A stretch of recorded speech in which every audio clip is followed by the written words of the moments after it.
Hello everybody, welcome back to my YouTube channel. My name is Daniel, and today in this video we'll be covering a chess.com training game I played recently. So I was playing the black pieces, and let's take a look what happened. So e4, c5, Sicilian, close Sicilian here, bishop b5, g6 here. I go for my dragon, Sicilian dragon, so I'm going to play d6 next, and then have this sort of a shape, this sort of a shape with the pawn structure, and then have my bishop also pointed towards the queen side. Takes. So now this is kind of like a Rossolimo type of setup. Bishop g7, castles, queen to e1, d6, bishop to g4, queen to h4, bishop captures on f3, rook takes, queen c7. So now my opponent's trying to open up bishop h6. This rook is already here trying to create some attack on my king. So here I play rook d8, getting my rook out of the way, getting it to an open file. Maybe I can play d5 at some point in the future. Here bishop to g5. Here I play the move d5, opening up in the center. Here rook to h3, setting up bishop captures on f6, and queen captures on h7. So here I play the move h5, makes sense. Rook back to g3. Here I just play move king h7. I was worried about after bishop takes and bishop takes, something like pawn takes at some point, as well as queen captures on h5, because this rook, there's a pin here, so bishop captures and bishop captures. This would open up a pin to my king, so queen captures h5 would be possible, because I can't take back with this pawn, because then there'd be rook captures on, because this rook pins the pawn to the king. So, for example, bishop takes, and there's queen captures on h5 here.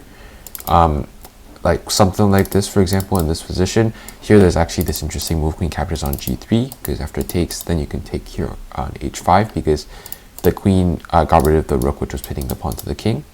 But something like this is possible in the future, but sort of like an example of what can happen. So I just play king to h7, pawn takes.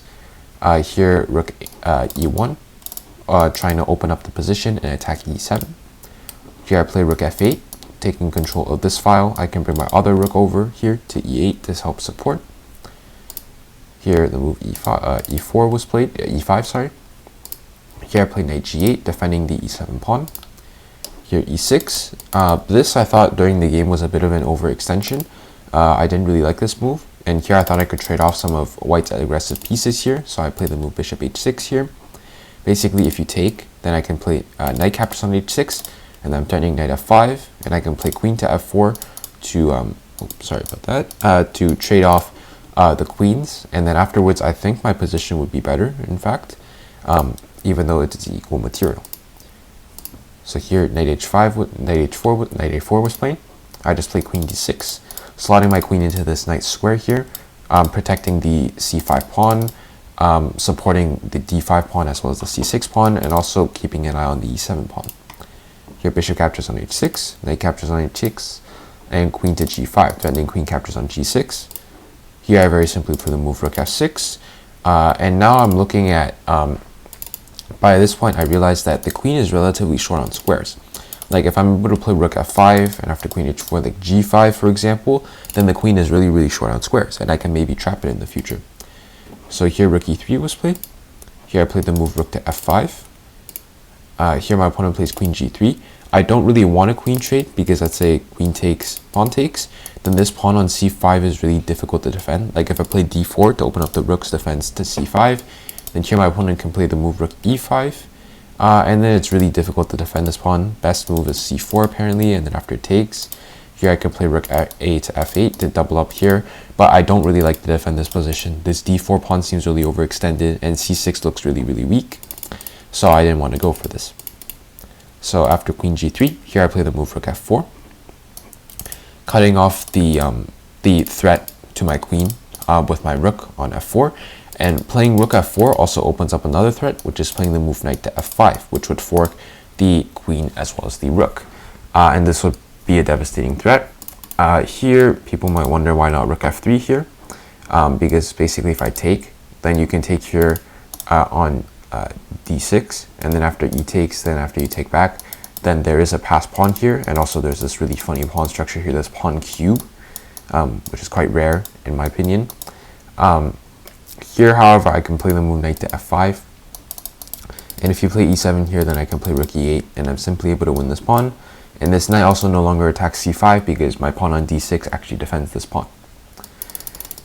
So going back here, and here, adding on to the knight f5 idea, knight f5 actually looks really enticing here because it looks like my queen is overloaded, defending both c5 as well as f4. So it feels like knight captures on c5, which is what my opponent played in the game. Looks like that works because, for example, after queen takes, then here you can play queen captures on f4, and you've won the exchange, a knight and a pawn for a rook. However, here I do have the intermezzo knight to f5, which forks the queen as well as the rook, which is sort of the idea I was talking about earlier. And here, white is actually completely busted. The reason being, my opponent here actually played the move queen h3. And here, instead of taking the rook first, I spotted that queen captures c5 is best, pinning this rook to the king, meaning I'm still able to win the rook on the next move.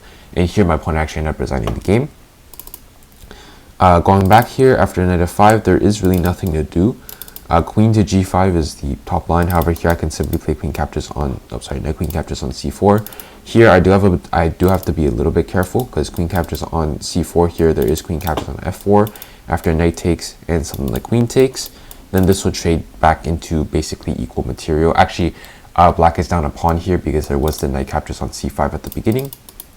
So black does have to be a little bit careful here. However, here you can simply capture this rook here. Knight captures on e3.